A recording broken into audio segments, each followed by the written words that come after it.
Hello everyone, I'm back again and I am with the question answers of the first chapter of class 11th English, A Portrait of a Lady. In this video, I will be discussing some question answers with you. So, first question, mention three reasons why the author's grandmother was disturbed when he started going to the city school. Why was the grandmother distressed at the teachings imparted to the author in the English school? The author told his grandmother the English words and little things of Western science and learning, example the law of gravity, the word being round, which he learnt at the school. She did not believe in all this and was distressed. She was worried that there was no teaching about God and the scriptures in the city schools. Moreover, she was also disturbed when she came to know that her grandson was also being given lessons in musics. Second question. Mention the three ways in which the author's grandmother spent her days after he grew up. Grandmother became a lonely figure in the city. How did she adjust and adapt to this loneliness? The grandmother was always remained busy with the spinning wheel. From sunrise to sunset, she sat by her wheel, spinning and reciting prayers. It was only in the afternoon that she relaxed for a while and feed the sparrows. Beside these, she was always busy in praying and telling the beads of the rosary. Mention the odd way in which the author's grandmother behaved just before she died. What could be seen the cause of grandmother's falling ill? When the author returned from abroad, the grandmother collected the women and of the neighborhood to celebrate his homecoming. She took a drum and started thumping it and singing.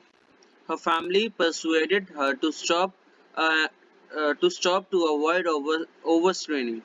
That was the first time that she did not pray, and the following day she fell ill and died. Question number 4. Mention the way in which Sparrow expressed their sorrow when their author's grandmother died. What was the Sparrow's reaction on the grandmother's death?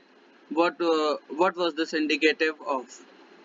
Hundreds of sparrows paid a silent tribute to the grandmother on her death. They collected and sat quietly about her body, dead body. They did not cheer up as usual. They also did not accept the breadcrumbs thrown to them by the author's mother. When the grandmother's body was carried off, they flew away quietly. The sparrow's reaction shows that a deep bond of affection had developed between them and the grandmother. Question number 5. Why was it hard for the author to believe that his grandmother was once young and pretty? It was hard to believe. What was hard to believe about the author's grandmother and why? It was hard for the author to believe that his grandmother was once young and pretty because she was very old. Her face was covered with wrinkles, her hair was white, and her back was bent. It was difficult for the author to imagine her as a young woman as he had always seen her in the same physical condition for the last 20 years. Question number 6. The grandmother had a divine beauty. How does the author brings this out? The author said that grandmother has always been beautiful. Explain the above statement. Bring out the significance of the phrase winter's landscape in the context of the author's grandmother. Author's grandmother was always attired in spotless white clothes. She had silver hair and her lips constantly moved in an inaudible prayer. She presented a picture of pure white serenity, breathing peace and contentment. Her inner beauty radiated on her face, making her an epitome of peace and contentment. Age-wise also, she was in the winter of her life. Next question. That was the turning point in our friendship. What was the turning point? What changes occurred between the author's and his grandmother's relationship when they shifted to the city? Shifting of the grandmother and the author to the city became a turning point in their friendship. The author joined as English medium school in the city. Although they shared the same room, his grandmother no longer accompanied him to school. Moreover, she was unable to help him in lessons that were taught in the school. Thus, a sort of distancing occurred in the relationship. Next question. Draw a comparison between village school education and the city school education. The city school education was quite different from the education imparted in the village school. In the village, students were taught alphabet, prayers, and religious texts. But in the city, the students were taught English language, Western science, and music. The children were not given any lessons on religion and scriptures.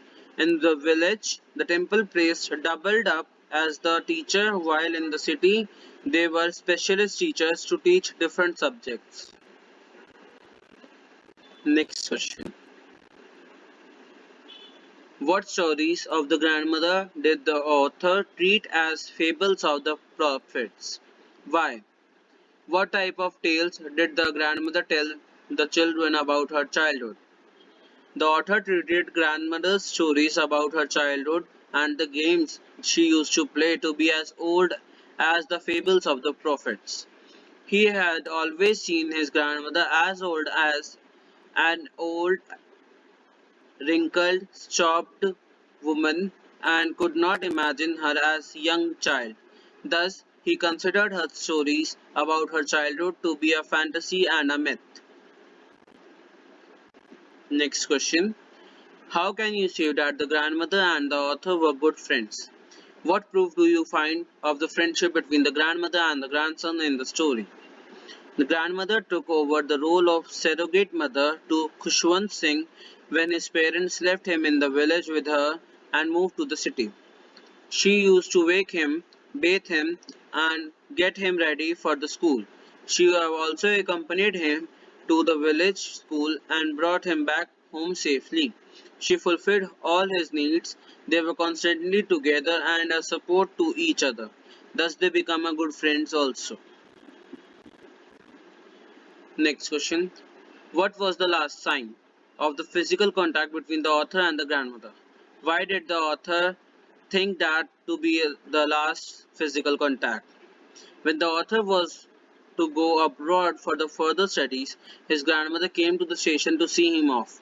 She kissed his forehead and he cherished this imprint as the last sign of the physical contact with her because she was extremely old and he feared that she may not survive for the 5 years he was to stay away. Next question. How did the grandmother prepare the author for going to the school when they were staying in the village? Write about grandmother's daily routine in the village. The grandmother bathed and dressed the author and got him ready for the school. Thereafter, she tied a woolen slate, an earthen ink pot, and a pen in a bundle and handed to him. She then gave him breakfast consisting of stable chapatis with a little butter and sugar spread on it. Then the two would set out for the temple, the author for the studies and she for prayers and reading scriptures. Next question. Describe the grandmother's association with the sparrows. With whom did the grandmother develop a deep bond of friendship in the city? How did they satisfy their mutual needs? When the author's grandmother was in the city, she took her to feeding sparrows. In the afternoon, she sat in the veranda, breaking the bread into little bits. Hundreds of little sparrows collected around her, creating a veritable bedlam of chirpings. Some came and perched her on her legs, others on her shoulders. Some even sat on her head. She always smiled and never shooed them away. Grandmother fed the sparrows, and sparrows gave her company in her loneliness. The author's grandmother celebrates his homecoming after 5 years and dies the next day. What is the indicative of? The author had spent his formative years under a care and tutelage of his grandmother. Though circumstances had created a distance in their relationship, yet they were indiscriminately bound to each other. Despite extreme old age, sheer willpower makes the grandmother away to return of her grandson from the abroad. Her sudden death on the next day is an outcome of her overstraining herself by singing and dancing to celebrate the return of her grandson. It is as if she was still waiting for his return before she could die. Next question. Why did the grandmother stop talking before her death? The author's grandmother was deeply intuitive. She knew that her end was near. She regretted not praying on the day her grandson arrived abroad. She wanted to make amends for her omission and devote the rest of the time in praying to the God. Thus, she stopped talking in order to pray just before the death. The grandmother was a kind-hearted woman. Give examples in support of your answer. The author's grandmother was really a very kind woman. She was a noble soul with great affection for all the creatures of God. During her stay in the village, she fed stable chapatis to the stray dogs. When she came to live in the city, she took feeding the sparrows as there was no dogs in the streets. She broke the bread into little bits and fed it to hundreds of little birds who collected round of her. Some perched on her legs and others on her shoulders, but she never shooed them away. Next question. What was the grandmother's concept of proper education of children? Why did the grandmother disapprove of music being taught at the school? The author's grandmother was of firm view that a child should be taught the basics of religion besides counting the alphabets. He should be given knowledge of God and made to read scriptures. According to her, music had lewd association and was the monopoly of beggars and harlots, and so there should be no teaching of music. She did not understand anything of English and Western science. She was upset because she could not help the author in his studies. Thank you everyone. In my next video I will be uploading my new chapters of class 11th and 12th.